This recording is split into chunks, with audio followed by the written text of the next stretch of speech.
Have you ever wondered why, despite your sincere chanting, you feel no divine response? Why do some people report miraculous experiences while you feel stuck in silence? Could it be that the problem isn't with the mantra but with how it's being practiced? Welcome back to the channel. Today, we'll explore a mystery that many spiritual seekers face, but few fully understand: what chanting sometimes feels empty and powerless, and what can be done to awaken its transformative power. In Buddhism, chanting is one of the most revered methods for connecting with the divine, purifying the mind, and transforming karma. It's not just sound, it's an invocation, a bridge, a vibration that harmonizes the soul with higher realms. But when done incorrectly or superficially, even sacred syllables lose their potency. Just as a river cannot flow without a source, chanting without sincerity, clarity, or concentration becomes a hollow ritual. Let's begin with a fundamental truth. The power of chanting does not lie in how many times you recite a mantra, but in the quality of your mind when you recite it. It is said, one sincere chant is worth more than 10,000 distracted ones. Imagine sending a letter to the heavens. If your writing is smudged, your address incomplete, your intention unclear, how can it reach its destination?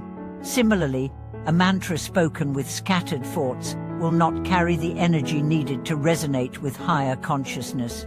Consider the story of an elderly woman who was illiterate and knew only one chant, Anatheba.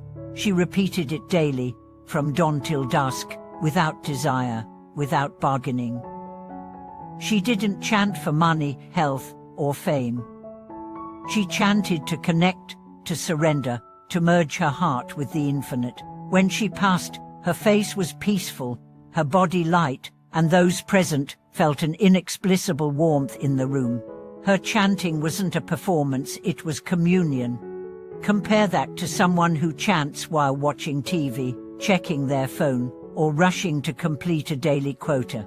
The words may leave the mouth, but the heart is absent. Such chanting is like sending a message to the divine, written in invisible ink. It fades before it arrives. The first key, therefore, is presence. Every syllable must be spoken with awareness. When you chant, feel each vibration as if it's reshaping your inner landscape. Let each word be a drop of water falling into the still pond of your mind. This isn't about dramatic effort, it's about stillness. In that stillness, the sacred reveals itself. The second key is purity of heart. Many people chant with hidden agendas, hoping to get a job, heal a disease, win a lottery. While it's not wrong to seek help, if your chanting becomes transactional, it loses spiritual depth. The divine does not respond to demands, it responds to devotion. The chant is not a magic spell, it's a love song. You're not trying to control the universe, you're opening to it. The third key is humility. Some believe that chanting more, louder, or faster brings better results, but speed is not the path. Depth is. Imagine someone saying "I love you" 1,000 times in a single breath. Does it carry the same weight as a single, heartfelt whisper?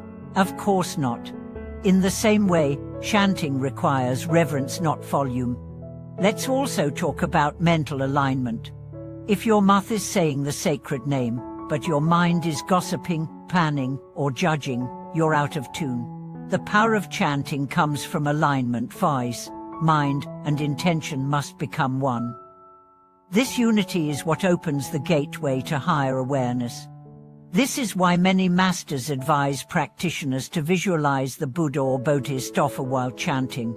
When you imagine their face, their light, their compassion, you bring your mind into resonance with that divine archetype. Over time, the visualization deepens, the energy intensifies, and the connection becomes real. It's no longer imagination, it's direct communion. There's also the matter of articulation. Have you noticed how your chanting changes when you're tired or distracted? The syllables blur, the rhythm stumbles, and the tone loses strength.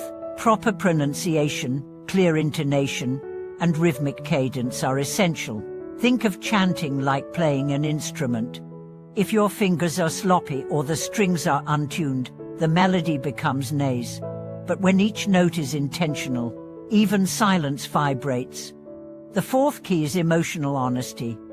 Some days, you won't feel spiritual. You may feel angry, sad, or numb. Don't fake it. Don't chant with a forced smile. Instead, bring your real emotion to the mantra. If you're sad, let the chant carry your sorrow. If you're angry, let the chant be a fire that purifies it. The mantra is a vessel, pour your heart into it.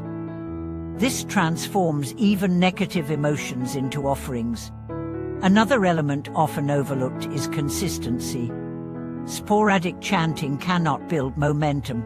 It's like watering a seed once a month. Nothing will grow, but if you chant daily, even for a few minutes, you create a current of energy that grows stronger with time. This current eventually becomes a river, and the river leads to the ocean of awakening. Don't be discouraged if you don't feel results immediately. Think of chanting like tuning a radio. At first, there's static, then faint signals. Eventually, the station becomes clear, but only if you keep turning the dial. Consistency is what clears the interference. Then there's the question of expectation. Many people chant while secretly watching for sign, a vision, a voice, a miracle. But this watching mind creates tension. It blocks the flow. True chanting is free of expectation. It's not about receiving something, it's about becoming something. When the ego disappears, grace enters. A beautiful analogy is the candle. The candle does not pray for light, it simply burns, and light happens. In the same way, when you chant sincerely, the light of awareness naturally rises. You don't have to chase miracles, they become inevitable. It's also important to sanctify your environment.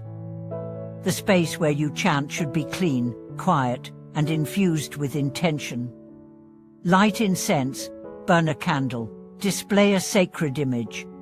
These are not superstitions, they are symbolic acts that anchor your consciousness. They remind your mind that this is not just another task, it's a sacred meeting. Lastly, remember that chanting is not separate from life. You're not meant to chant for 20 minutes and then return to chaos. Let the mantra continue silently in your heart throughout the day. As you walk, work, cook, or drive, let its rhythm be the background music of your soul. Over time, the line between sacred and secular dissolves. Life itself becomes a prayer. One woman shared her journey. For years she chanted with no results. She grew frustrated and almost gave up. Then, one day, she stopped chanting for results. She chanted simply to feel closer to the divine. That shift changed everything. Her anxiety faded. Her relationships healed. Opportunities flowed in. She said, "I didn't chant to change my life, but my life changed anyway." And that's the secret.